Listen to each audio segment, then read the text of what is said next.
Well, I have been mildly ill. Sometime last night I came down with something like a sinus or flu. So I don't know how well this is going to come out. Last week's assignment. Does anybody have any questions on anything on it? Well, what I passed out last time. All right. Yeah, those are notes, yeah. All right, we'll go ahead.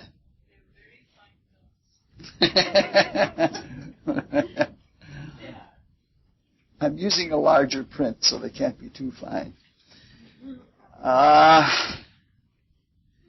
What we are doing and what we have been doing could be called pre-reading or pre-analysis. Your studies of the chart before you actually start digging in. We're looking with very broad perspective, and we're looking only at the very wide generals of the character, and not at the details, purposefully not at the details. Sometimes it's important to just do that for its own sake, because if we don't understand what the broad framework is like, and if we haven't thoroughly familiarized ourselves with the general layout of things, the specifics might not fit in right. And it's important to do that before beginning a focused analysis, and we're going to do plenty of focused analysis. You're going to have so much technical astrology by the time that we're done, you'll have had more than you care for. But it's important to do that because with focused analysis, you can get lost in just one facet. Some astrologers do that almost by intention. They focus on the part of the chart that they understand, whether that's relevant or whether it's significant or not. They focus on the part that they understand. And so what we're trying to do then is get that whole big picture first.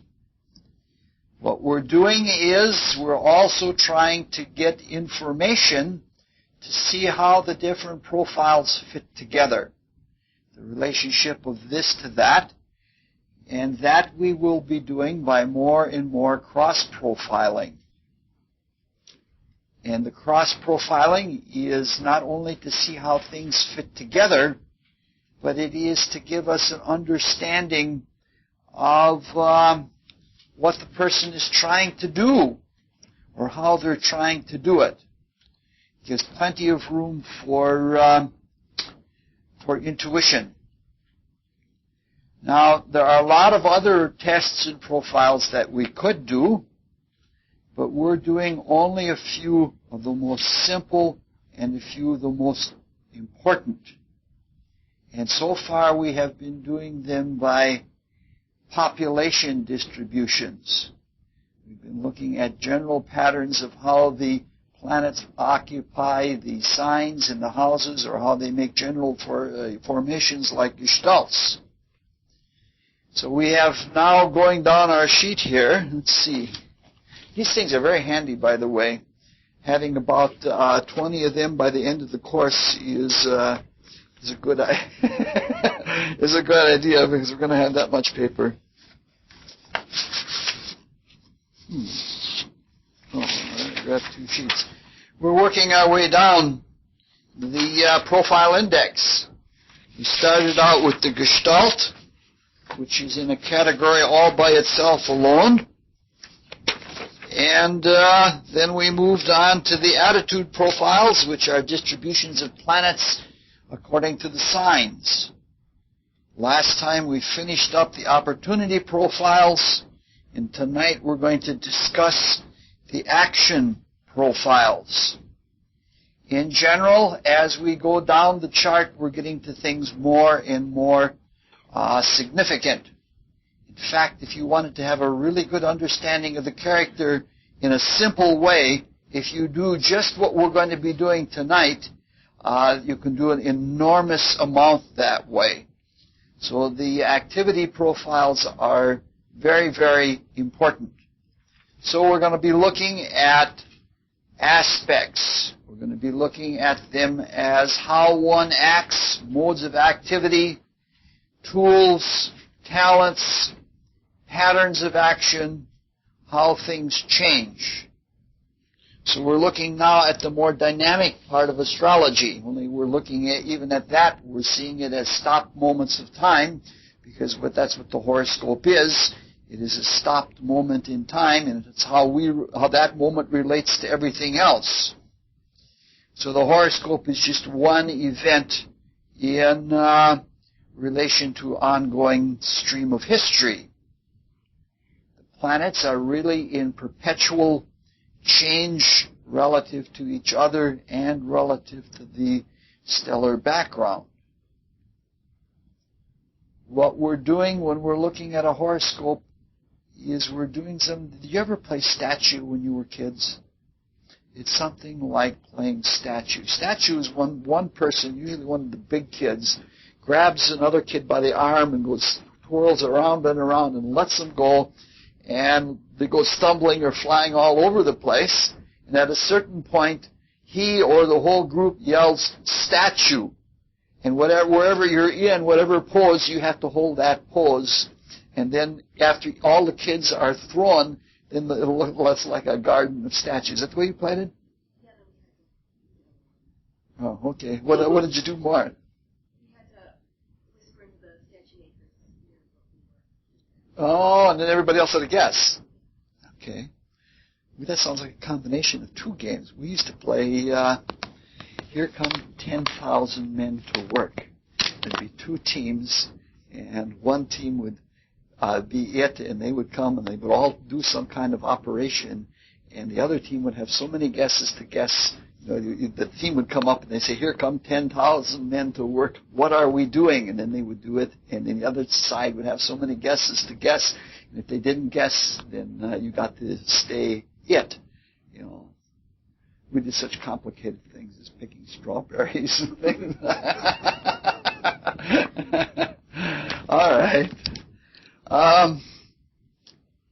So it's something like playing statue, or it's something like looking at water and seeing a picture in the water or something like that. Now, as we have been going down the profile index, we've been saying that each group of tests is more significant than the group before, and within each group, each test is and profile is more significant than the one before. But that won't hold in the actions. The actions are indeed more important than the opportunities or the attitudes or the gestalts, but within the action category, things are almost in the inverse direction, and they have to be that way because you'll see because of the calculations that are involved. It can't be the other way around. All right.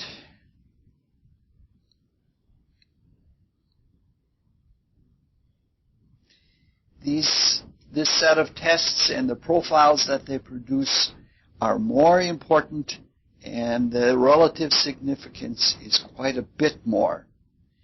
And that is because the aspects are the strongest part of astrology.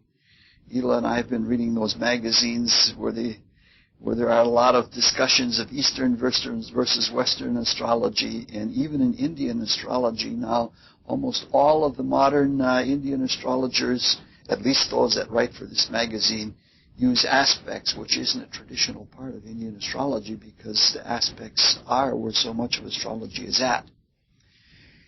For these tests and profiles, we're going to use only the Ptolemaic longitudinal aspects. And that is, we will be using only the conjunction, sextile, square, the trine, and the opposition. Only those 5.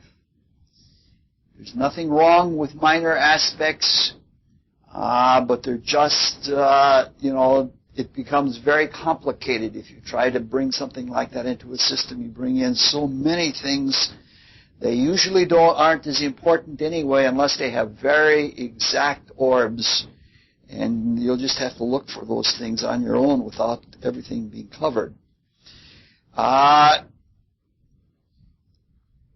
We'll be using orbs of 6 degrees or 6.5 degrees applying and 6 degrees separating. It doesn't mean that there aren't aspects that sometimes use greater orbs, but let's just keep it simple. The one thing that is missing in all of this is that we will be doing nothing with equatorial or declinational aspects, which are the parallels. I would like to include them, but I haven't figured out how to do that yet, and it would take a massive re-education of everybody studying astrology. It's interesting how things go. My study of astrology has been very, very slow. The first few years that I practiced astrology, I didn't do anything with progressions or transits or anything. I just worked with the natal chart. And gradually I brought in progressions and transits, and then gradually I brought in other things. And now that I'm getting to be at the age where I deal with people that have a lot of health conditions and things like that, I am using parallels more. And it takes like a whole lifetime to get used to all of the basic parts of astrology. All right.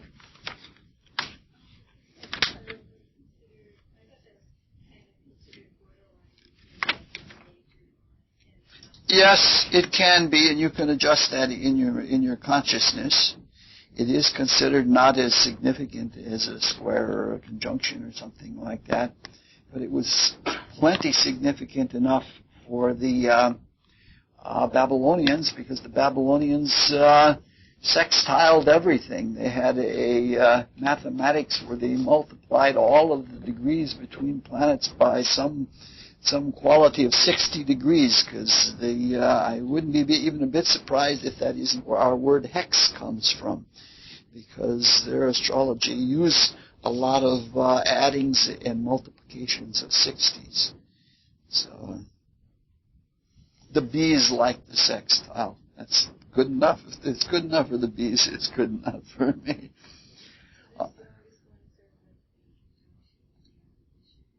Yes. Yeah.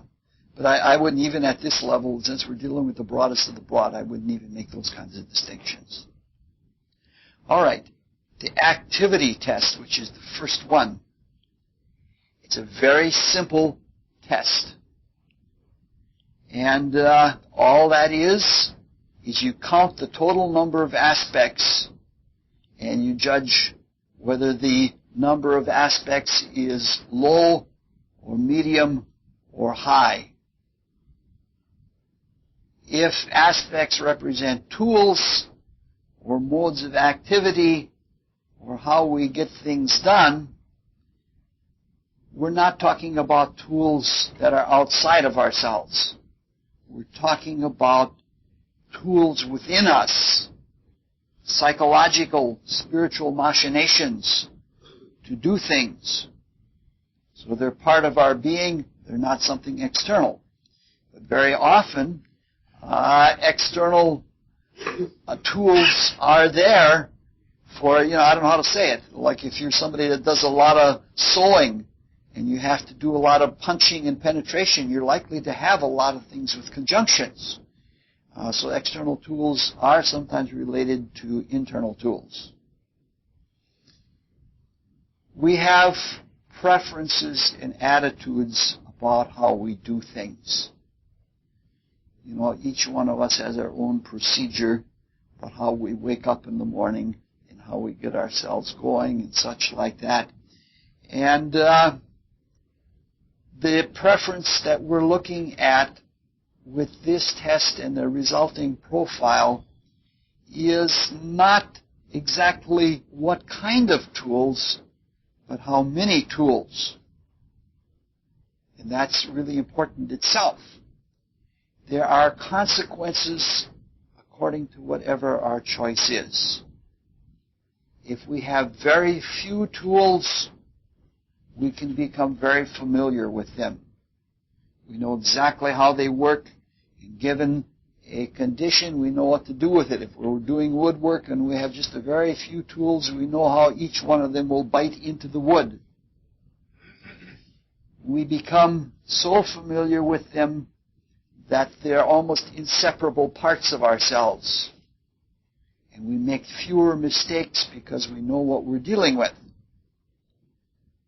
And if we have few tools, we have to be inventive, because those few tools can be made to do many different things. With few tools, we're not so likely to be indecisive about which tool we're going to use. One is much more likely to be simple, uncomplicated, if you have few tools. On the other hand, if we have few tools and they aren't suited for all the jobs we have to do, we're going to be doing some things in such a way that we're using the tool in the wrong way. For a long time, before I finally decided to settle down and get a handful of simple tools, all of my table knives were all disformed from having used them as screwdrivers. You know, they weren't meant to be screwdrivers. You say, well, it'll work for just this one time. You may be trying to make something more simple than it really is. And with few astrological tools, you may miss some opportunities because you don't even see them. You don't have the tools to appreciate a certain kind of activity. Sometimes unless you've had a tool of a certain type, you don't know what you're missing. And it can be that if we have very few tools that we can miss a lot of things. With few tools, we can develop a flexibility, but because in using them in different ways. But the opposite may also happen. We may get so attached to those few tools that we have that we become inflexible about enlarging our repertoire, what we have to do things with. Then there are people that are at the other end of the spectrum. They're suckers. People know it. The salesmen know it. There are people that have snap-on toolboxes that are so big that you need a tractor to pull them around. And this tool salesman knows he's always going to be able to sell you another tool. In that case, you have so many tools you don't even know what they all are. And you may not become intimately familiar with each tool like you would if you had few of them. But if you have many tools, you're likely to have just a niche tool that you need for a special kind of job. Where the person with a few tools may be having a hard time of it.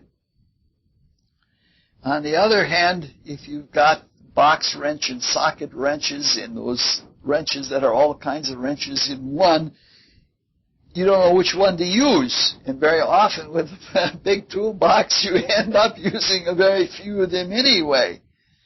And you become inflexible by not being able to adapt because you have to rely on having special tools.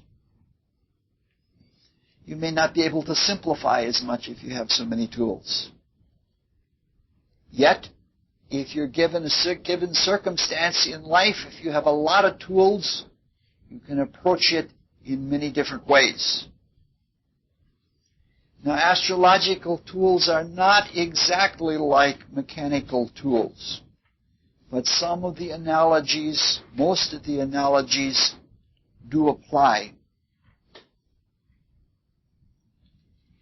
Each of these poles of activity, from having many tools or having few tools, is capable of a number of different interpretations.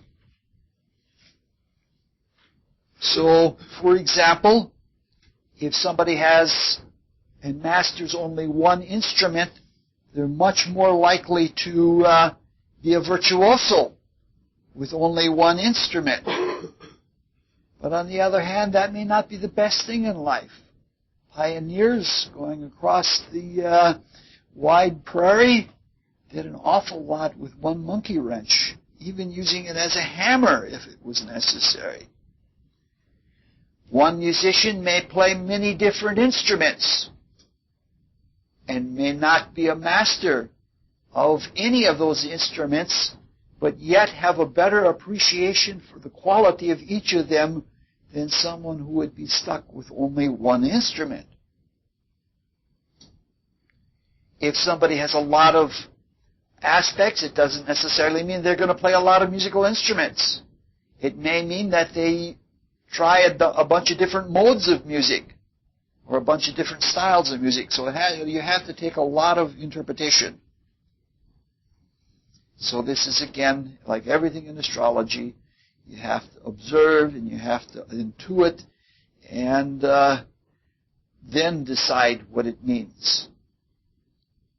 Now, you have to note that neither extreme, having a lot of tools or having few tools, is right.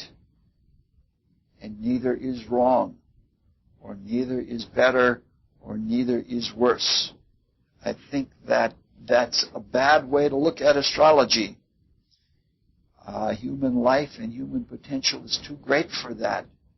It means merely that someone prefers to have more tools or prefers to have less tools.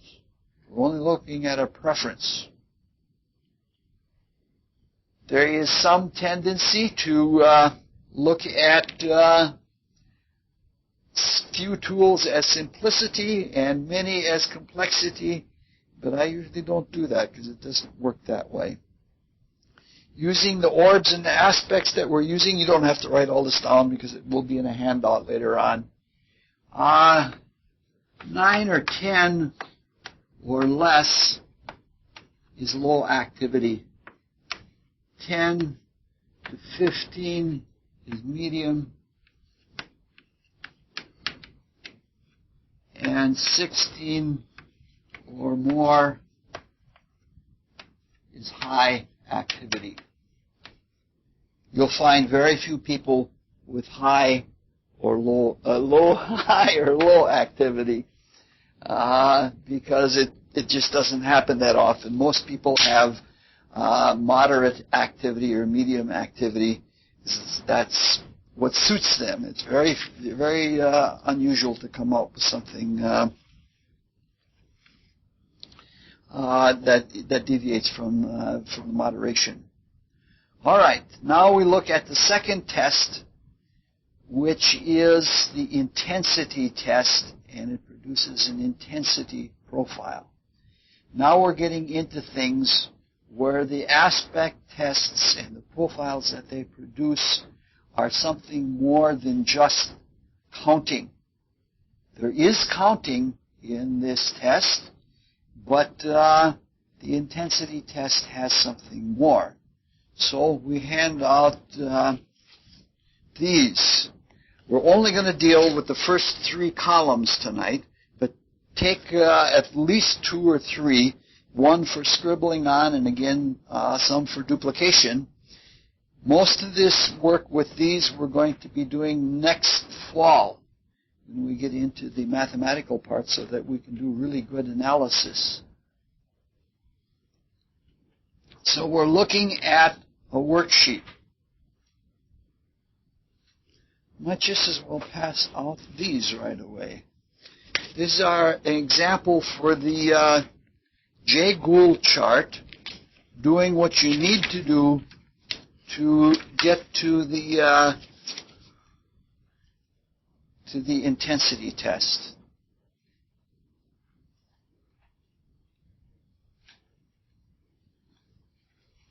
There are crib notes on the back.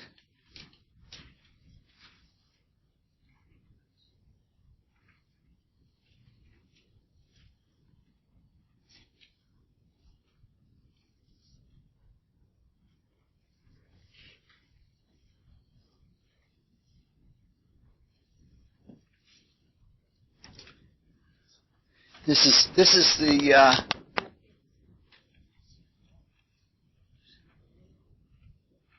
there's two of them. There's one that's blank and there's one that's got the first three columns filled in.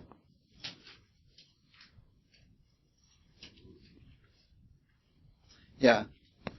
This is for the Jay Gould chart with the first three columns filled in. Does everybody have some? Okay. Oh, yeah. I haven't heard much from him. Yes, we will. But I'm suspecting that everybody else is going to be doing them too, because otherwise they won't be able to participate in the assignment.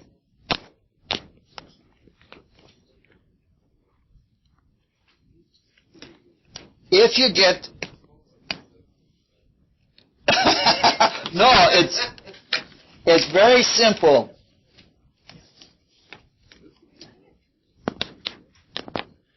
It's very, very simple. All you have to do is get a Hewlett-Packard programmable calculator, and you put in a little program. I'll even give you the step-by-step program if you like it. I have a reverse Polish.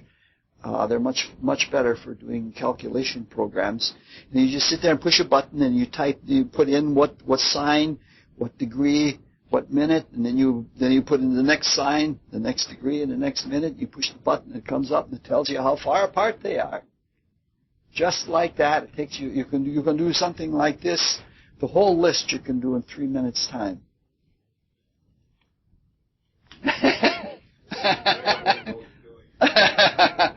All right. Let's look at the first 3 steps. The first step is to list all of the aspects. Now, I'm really persnickety about the way we list the aspects. Very persnickety. Because it makes some of the other things that we're going to do much easier if you're persnickety to begin with. If you will note that all of the aspects are in order of the speed of motion of the planets.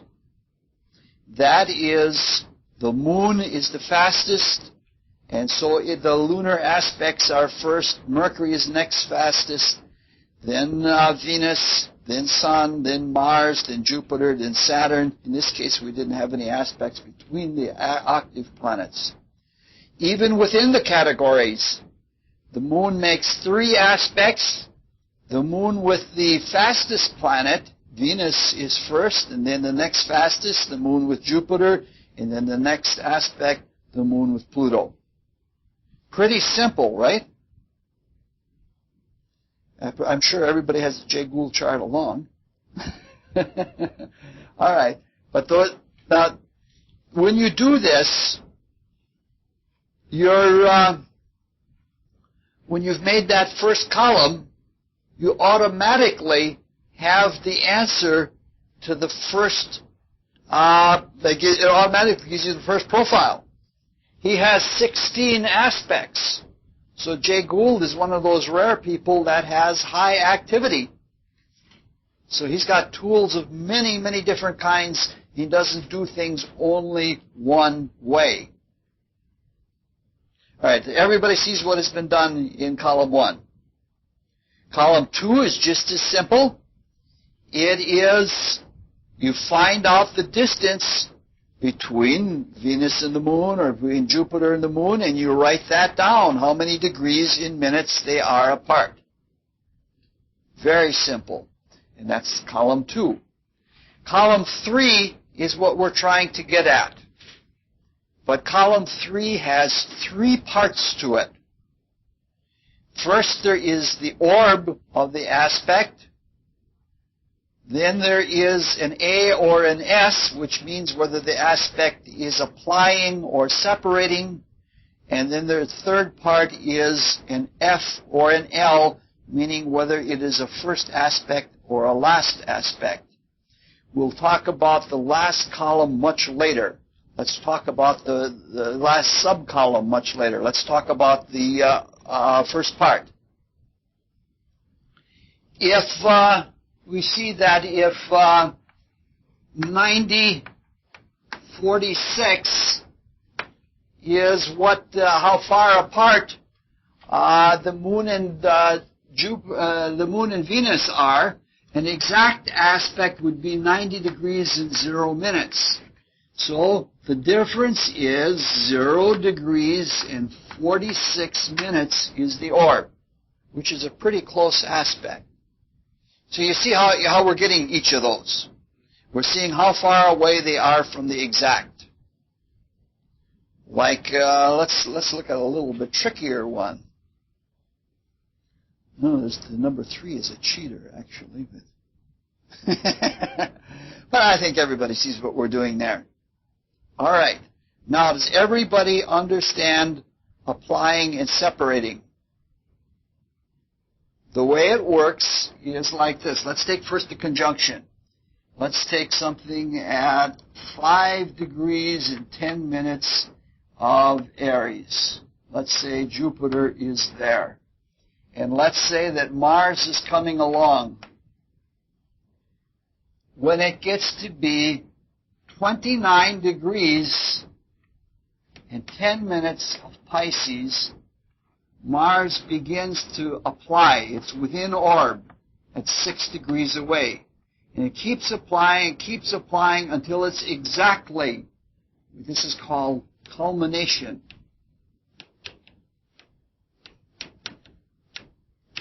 And if you have an exact aspect, according to the dictionary, that is called a partile aspect.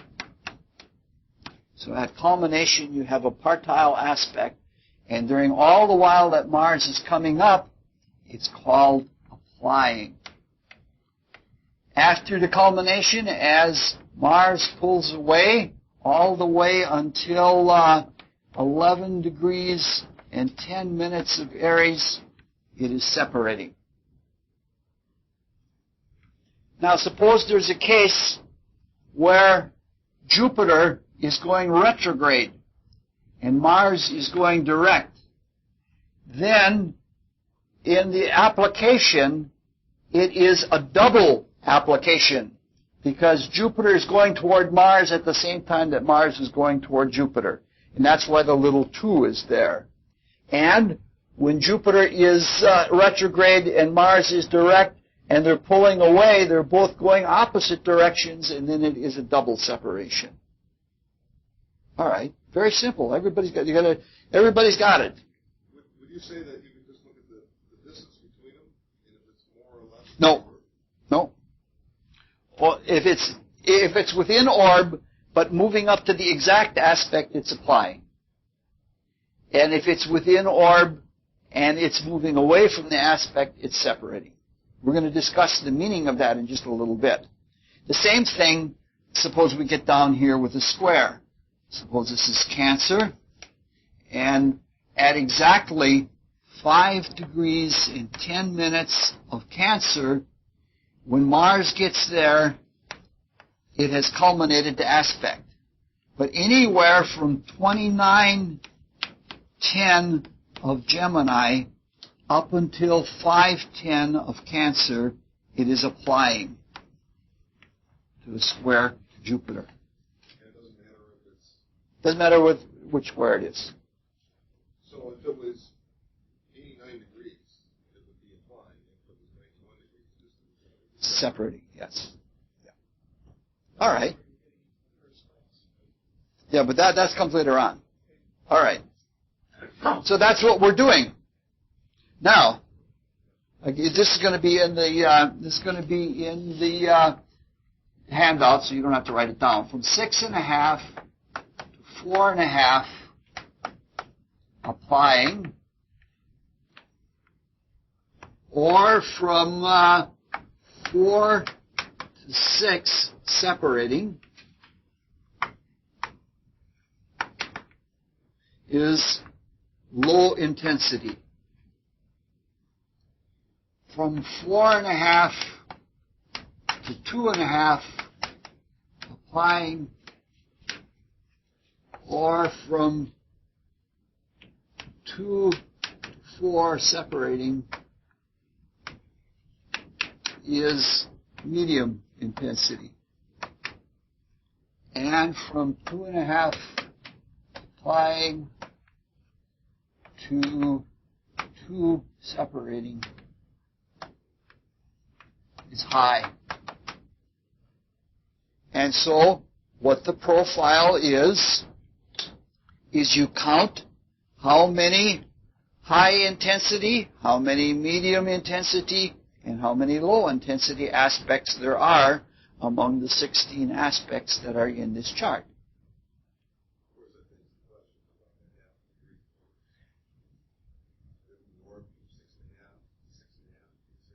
Yeah, well, no, applying, you give yourself an extra half degree. Because there's a little bit more influence on the applying side than there is on the separating side. It's something that we're going to run into all throughout astrology, that when something is building up, rather than in the aftermath or in the denouement or whatever it is, that you feel the effects coming on more than when it goes off. Sometimes, like in the case of illnesses, you only feel it when it's coming on because you lose the sensation after the culmination. Okay. Again, each of these categories, they're somewhat arbitrary, but you get a rough idea. But each of these intensities you can look at in different ways. It's very hard to miss an intense aspect because the activity or the talent or the ability that the person has with an intense aspect is stand out. It's obvious. Usually it is like what they call in sports a natural. Like it seems second nature to them that they can do something. Usually very intense aspects don't require a lot of practice, and most of the developmental work has been done in the past. Usually great brilliance, great virtuosity is associated with high-intensity aspects. High-intensity aspects seem predestined, but there's not as much freedom with them. You don't have as much flexibility. Not a lot of virtuoso violinists will sit down and play country music and do well at it. Sometimes high-intensity aspects, the individual does not appreciate how much work it takes for others. Whether it's a trine or a square or whatever aspect it is, they don't see that others have to labor so hard to do what comes to them naturally. Because the work was all done in a past life, and they've forgotten it, and all that is left behind is the talent. With low-intensity aspects, it's sometimes even difficult to notice them. Usually with myself, the way I work with astrology, I look for low-intensity aspects when I'm in trouble and I can't find a way to help a person with any of the moderate or high intensities. That's the only time I go looking for low-intensity aspects. Sometimes they're almost ineffectually weak.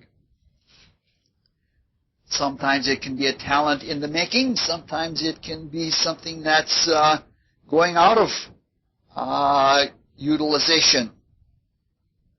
But even though it is faint, there's a lot of latitude about how you can use it. It's not specialized. You can use it in many, many ways. My experience is that the greatest things that I have seen from octave planets have been from medium and low intensity octave planet aspects and not from high intensity.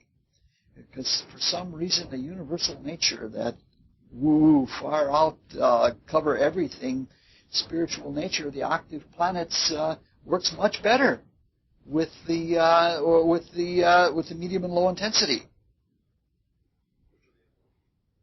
Uranus, Neptune, and Pluto. There is no difference between medium intensity, low intensity, or high intensity. They're just part of a regular graduated scale.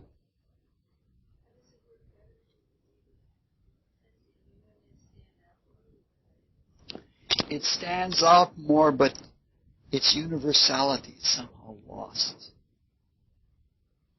And the spiritual planets like that universality. They don't like to be penned in, and they don't like to be made material. All right, so that's the simple part of it. It's just counting the number of high, number of medium, and number of low. You can actually describe a person quite well. Somebody will see it when we start doing examples next time. If somebody has only high intensity aspects, they have stand-out talents, and there's nothing in between. Some people have all vague things, and nothing is really a standout thing. We've all run into people like that. There's no special talent that is there, but they got a whole bunch of things that they can do so. And that's perfectly fine life. There's a kind of a balance to that. You don't get, there's not as shocking or jarring as if you have some high and some low and such like that. Probably in terms of evolution, it's probably good to have some at all three levels of intensity, because then you have, like a gradated touch. It isn't all high quality, and it isn't all just getting by. But you've got something at every stage of the development scale. All right.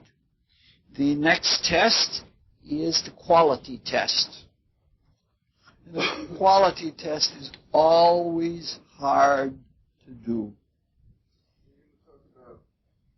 Applying and separating? Yeah. We got more to come. Yeah, that's coming yet.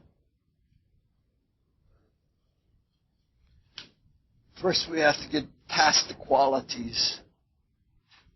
It's a difficult thing to get past the quality test, because one way or another we have our programming or we have our prejudices. So I'm going to try coming at the quality test in a roundabout way. John Nelson was a career person with RCA Communications. He was a career scientist, and he dealt with radio transmission. And like all scientists of radio transmission, he found out that there were some times that radio transmission and reception was better than at other times. And he tried to get to the bottom of it. And after years and years and years of studying, he came to the conclusion that interplanetary geometric relations between the bodies in our solar system affected the atmosphere, the electromagnetic atmosphere of the Earth, and radio reception. Now, I don't know whether he worked heliocentrically or geocentrically or both. I don't remember. I've got material about his studies. But he learned that when certain planets were sextile and trying to each other, radio reception was good. It was easier to do. And when certain bodies were square or opposite to each other, radio reception was bad. And he got so that he could predict the quality of radio reception down to something like 92% or something like that. Now, we're not trying to say that this is a cosmological proof for the fact that astrology works, because it's much more complicated than that, and it's much more deep than that. All we are saying is that some conditions are more favorable and some conditions are more unfavorable for doing radio work. What we're trying to get at is the words favorable and unfavorable, because there are other qualities.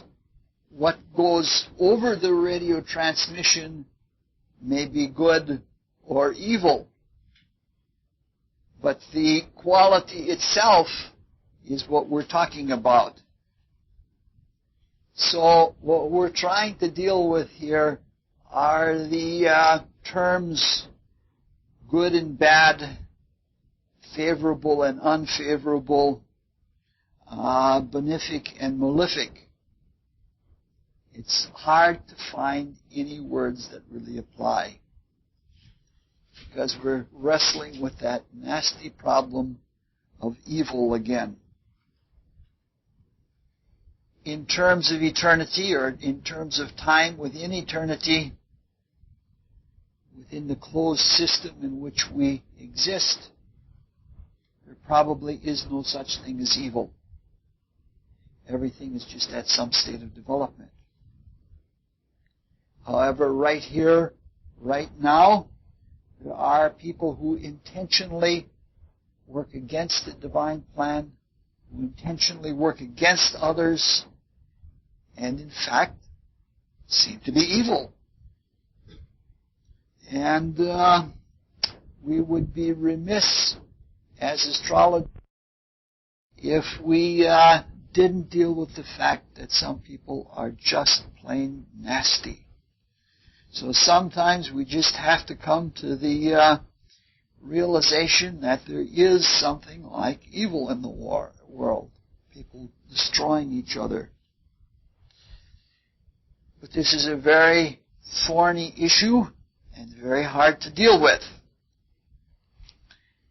What makes it more difficult astrologically is that it's hard to tell who's good and who's evil. For example, Isaac Newton had squares of Saturn and Jupiter to Mercury.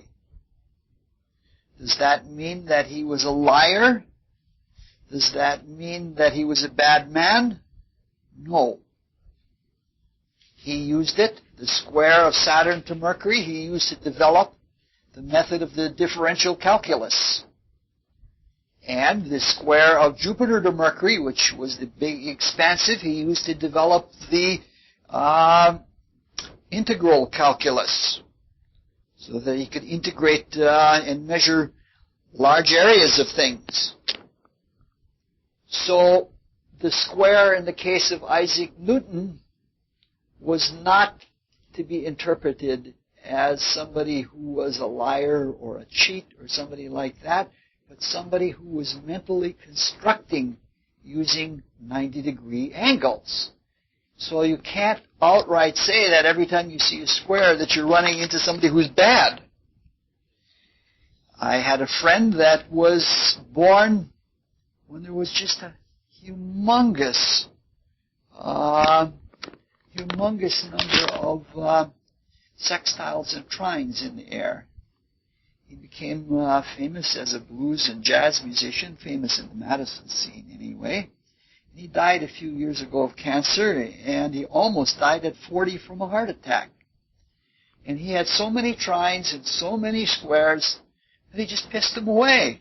He figured everything is going to go my way, and he figured I can take all these drugs and it isn't going to bother me. And so in that case, the trines were not to his benefit. They were malefic. In fact, one of the charts that we work with in this class, we're going to see that an outright malefic trine. So for this class, we'll stick with the simples, but we'll keep our eyes open and our intuition open. Usually it is the sextiles and the trines are benefic. That's with the B. And the squares and the oppositions are malefic. And the conjunction is variable. If you want to, you can simplify it and make it all benefic and malefic by looking at the number of aspects.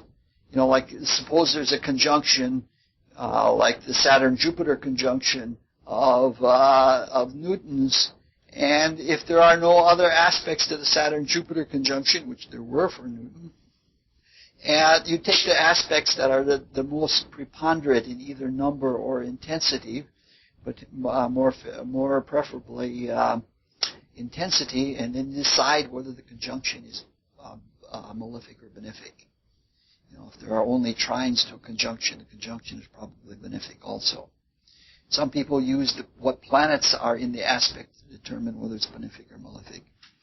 But just you can stay with this saying the conjunction is variable. So the test is very simple. You count the number of benefic aspects and you count the number of malefic aspects. Worked with a chart last night that had all benefic aspects in it. No malefic aspects at all. Yet the person was having heart problems. Just so happens Saturn and Pluto happen to be in Leo, with the Neptune going opposite to them. But what you're doing is you count the number, or you take the percentage. Percentages work just as well as numbers. And the words that we use, comparative, you'll get them on the handout. It's either good or evil, or pleasant and unpleasant, or favorable and unfavorable, benefic or malefic, or easy or trying, or creative or destructive, or synthetic or analytic, or solutional or problematic, low friction or high friction, perfecting or building or finessing or struggling. All right. We're getting along there. Now, yes. Yes.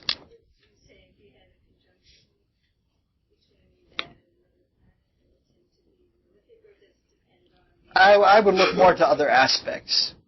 So you put more weight to other aspects too. Yeah. Because I'm very aspect-oriented because it always pans out. Now, on the profile index, we have done 11, 12, and 13. You could almost put a squiggly line between 13 and 14 because the next two tests, the application test and the phase test, are much lower significance. They're not as important as the first tests are.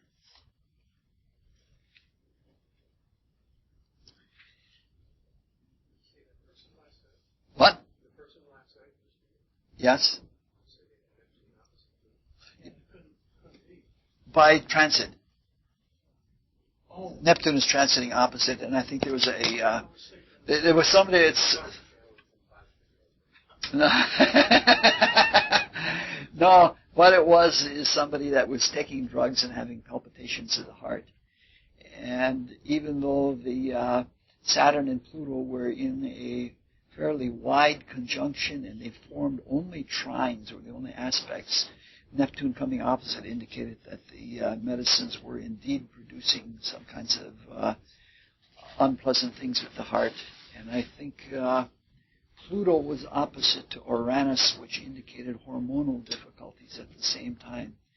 And they were, the combination between the drugs and the hormones were producing imbalances. So what you get from the opposition is the imbalance. No, Pluto being in transit. Pluto being in Sagittarius, this person having the Uranus in Gemini. I think it was 1947, a 1947 chart. All right. My mother grew up in a farm that was a sort of a pioneer farm. What happened was that the whole northeast part of the state of Wisconsin has a lot of poor Eastern European people living in it. This is because when they harvested all of the lumber in northern Wisconsin, even in upper Michigan, the land was given to the people who harvested the forests. And what they did was they sold the land to poor, unsuspecting people. The land was such that there was granite, and then there was sand on top of the granite, and then there was a very thin layer of topsoil. And they got a lot of Eastern Europeans, and they sold them the land, and they had nice farms for a few years, and pretty soon the topsoil was all tired out. But anyway, my grandmother lived in Marinette County, and my father was a person that liked to get around. And so a number of times every year we would all pile in the car, and we'd go up and visit grandmother. Now, it was one of those things that it always seemed to take longer to get to grandmother's place than it did to get back. You know what I'm talking about. Everybody is already shaking their head as soon as they hear that already. That's because there was the tension of anticipation. You were going to visit your cousins, and you were going to be able to run wild on the farm and all of that. Whereas coming home, you were just coming home, you know. You knew that already. So coming home was relaxing. It almost seems that before any event, there's something unknown. And you're building up to it. You're not sure whether you're going to be able to do it. You're practicing, or you're studying, or you're doing something like that. And then you have the event. And then you have the denouement, which is when the detective has everybody in the parlor and he unravels how he solved the crime. You know, everything becomes clear afterwards. There are no anxieties. When things relax, you can see what was there all along. When you're trying to write a poem or do something like that, the tension is high and you almost can't get the words down fast enough. Yet after it's all over, you sometimes see things in a different way when you relax. So there is a tension and a relaxation. Probably the strongest tension is the tension of people approaching orgasm. And probably the deepest relaxation is after that event. Some people thrive on the tension, and some people thrive on the relaxation. The people who like the tension do extremely well with it, and if they have relaxed circumstances, they get bored or they get dissipant or something like that. In terms of astrological studies, there are very good statistically proven studies that show among octogenarians the only astrological factor that you can find generally in common between all octogenarians is that they have a preponderance of separating aspects over applying aspects. Meaning to say that the tension might be great for thrills and excitement and for working hard, but it isn't so great for living long. So that if you have the more relaxed thing of things fading away, you're more likely to live longer, and it's because there's less stress on your body. We're not trying to say that separating aspects are better than applying aspects. Each has its own value. We're also not, what we are saying is that there is a specific quality and a specific value to each of them. There are things, like you see them in the picture all the time. They've been running in the newspaper lately, the before and after pictures of people who have been using these dramatic weight loss tablets. And there are causes and there are consequences. And consequences are just the other side of the coin from the cause. Some people learn better in the causal part. Some people learn better in the consequential part.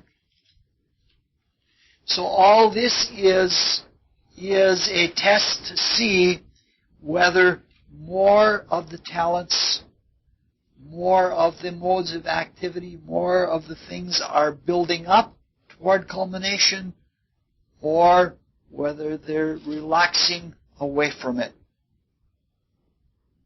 So you just count the number of applying aspects and the number of separating aspects. We'll get examples of this the next time around.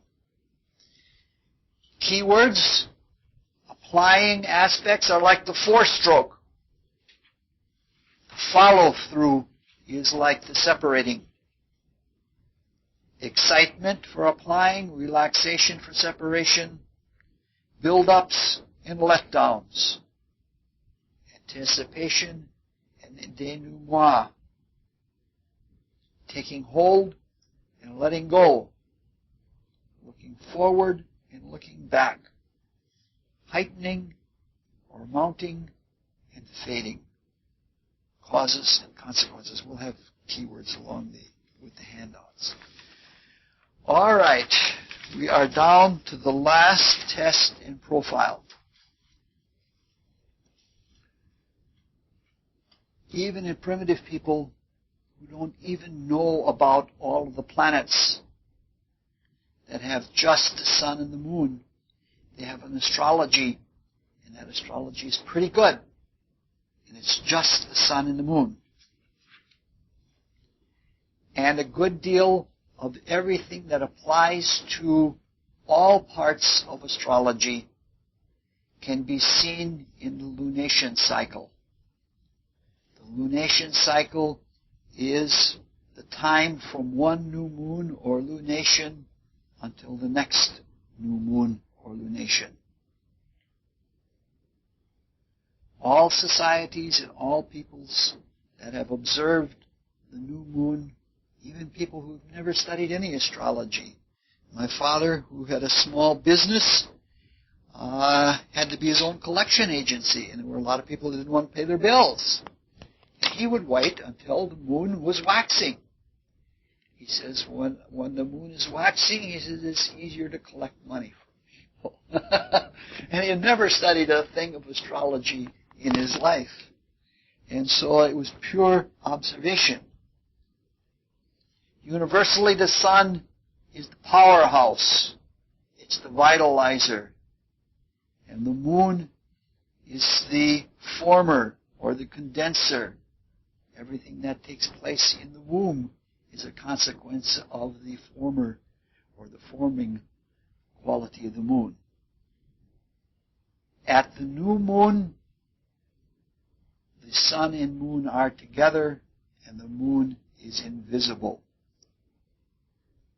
Then gradually, the moon moves away from the sun, and eventually it becomes visible, and it grows larger and larger, and it lights up more of the time and brighter the night as it gets larger. At full moon, the moon is visible from sunset all through the night until sunrise. Then the moon wanes, and it gets smaller and smaller, and it's like it's giving its light back to the sun, because as it wanes, it's more and more visible through more and more of the day, until eventually it disappears again and conjoins with the sun, and you have a new moon. Astrologically, this cycle is the cycle that is the prototype of all other cycles. That cycle can be divided into two phases.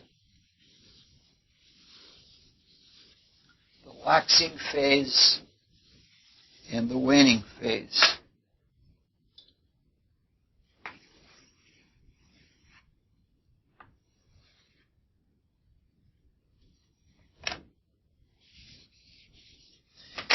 Just assume that the sun stands still and that the moon is together with it. That's the conjunction. That's the new moon. At the exact conjunction of the two of them. During this half, it's waxing. and it's called first phase. During this half, it's waning and last phase. This is a very brief exposition of this. In other classes, we talk at length about it because it is an important thing. All right. It's like spiritual chaos. All the ideas are present at the same time, overlapping with each other. After a few days, the moon becomes visible, and when it's over here, it forms a sextile. At the first quarter, it's square. And then about 2.5 to 3 days later, it's trine. And then it builds up to the full moon. And during the time that it gets into orb, it's a first opposition. And during the time it separates from the orb, it's a last opposition. It gets over here relative to the sun, and it's the last trine. It gets over here, and it's square. It's the last square. And it gets over here, and it is the last sextile. And then from the first meeting of the orb until culmination, it's a last conjunction, just like over here was a first conjunction. What we're saying is that in every cycle between the sun and the moon, there are two different kinds of conjunctions, two different kinds of sextiles, two different kinds of squares, two different kinds of trines, two different kinds of oppositions. In one case, they're building up. The sun is giving to the moon, and the moon is getting bigger. But since they're equals in some way, it is sometimes that the moon is drawing out from the sun and the sun is letting go. You can interpret it in different ways. Then the moon, it's the moon's turn to give or to be drawn out by the sun. And so that in the second half, the moon gives its light back to the sun or reflects it back to the sun. Yeah? I was just going to say, one of the things that came to mind there was that the way I had never looked at it before was, well, the conjunction, the first conjunction is actually separating, the moon is waxing. Yes. Mm-hmm. Mm-hmm. Yes. In each of these aspects, in this part is an applying, and in this part it's separating. If this is the exact sextile. So you can have a first sextile that is applying and a first sextile that is separating. And the same thing when you get over here. This is applying, this is separating. Okay. So that's very simply the matter. That's the standard cycle. Each of these aspects has a different quality, and you can get it from the whole idea of what is done during the cycle. The way it has been classical, like for example Dante in the Divine Comedy, talks about the first half of the cycle as being the active life, the second half being the contemplative life. In the first half, you're trying to get your poem written. Or if you're the Beatles, you're writing a song. In the second half, you're reflecting on that song, and what happens are other people are telling you meanings that may have been unconscious, but that weren't part of what you were trying to build in. So we're saying that for every aspect, now this whole cycle can be generalized to any two planets. In a horary class, I talk about this in relation to different kinds of discoveries that are made in different kinds of cycles, and I have all kinds of scientific discoveries and artistic discoveries and how they come at different phases of cycles. But what we're trying to say is that any two planets can be seen in the same way. However, if you have Mercury and Venus and an outer planet, the cycle isn't actually seen like this, it's implied. But in every other case, there is a cycle that you can see. And what we're trying to say is, if the slower moving planet, if there's an aspect between two planets and the distance from the slower moving planet to the faster moving planet is forward in the zodiac, it's first phase. If the distance from the slower moving to the faster moving is backwards, the shortest distance, it is a second phase. And so this is a way, we're going to do a lot of this next year when we start getting into deep analysis and starting to study character. We're going to see examples of all kinds of different first and second aspects, and we're going to see how they function different in people's lives. Yes.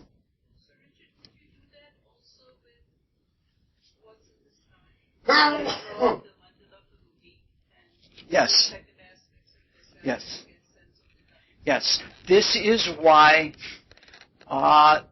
May of 2000 was so important, because all of the big planets, like what you had was, you had Pluto here, and then you had Neptune here, you had Uranus here, you had Saturn here, you had Jupiter here, and for 1 or 2 days you had Mars here before it went opposite.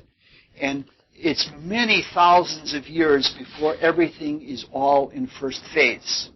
And first phase is like foot to the floorboard. You know, like you're trying to squeal the wheels and tear out in a building process.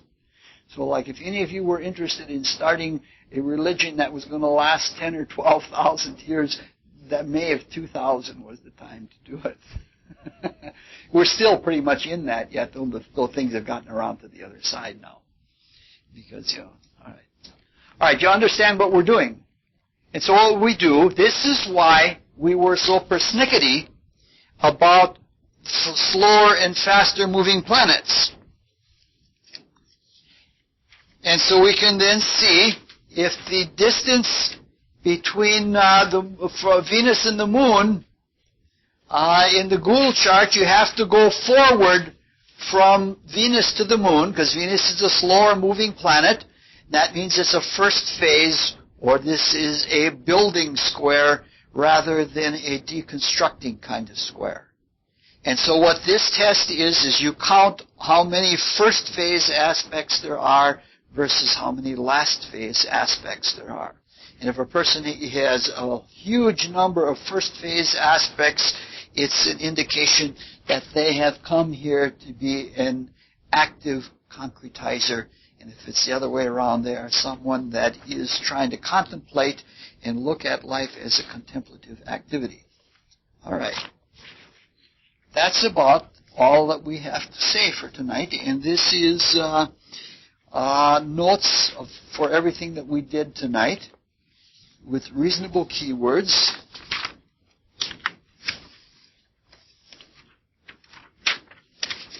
And this is the assignment that probably nobody's going to do because it involves all of that arithmetic.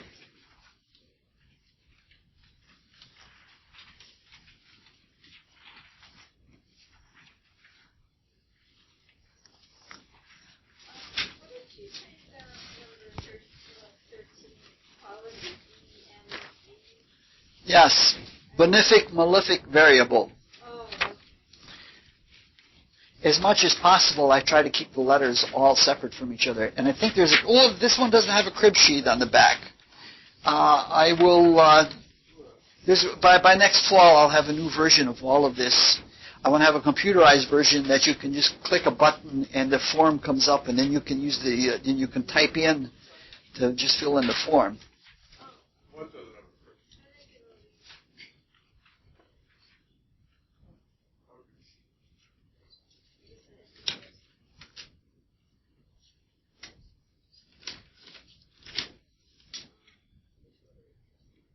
Now, don't you have to look at the signs?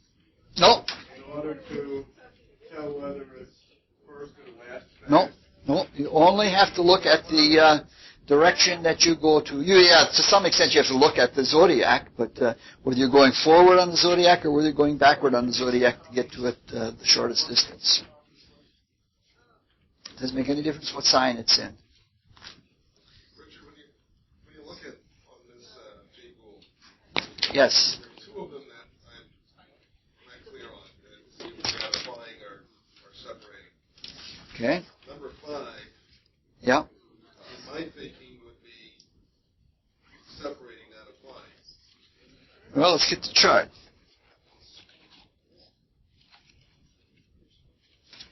There may be errors in here.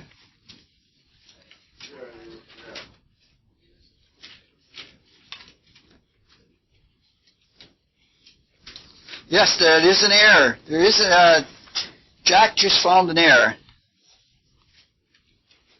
The Saturn-Mercury is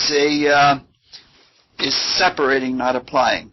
There's actually, I think, one other one, and that would be number 11. I guess I breezed through these a little too fast. That is separating, but not separate. 11 would be applying, wouldn't it? Well, let's see.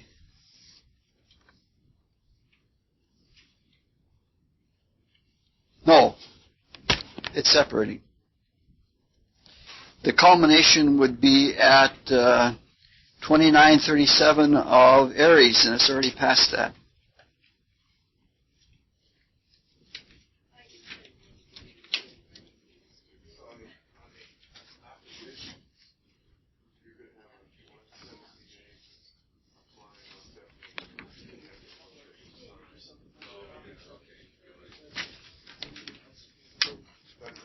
Thanks for catching that.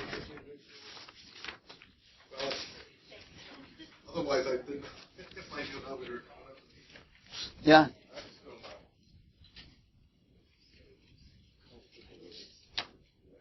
Just think of May 5th, 2000. Yeah.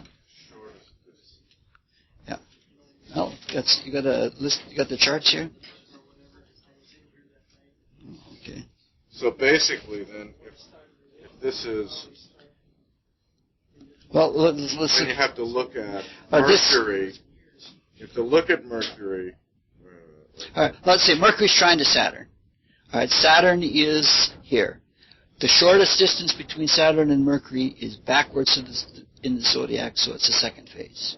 If Mercury over here, it would be first phase. If you take Jupiter and Pluto, there's a square between Jupiter and Pluto. Right.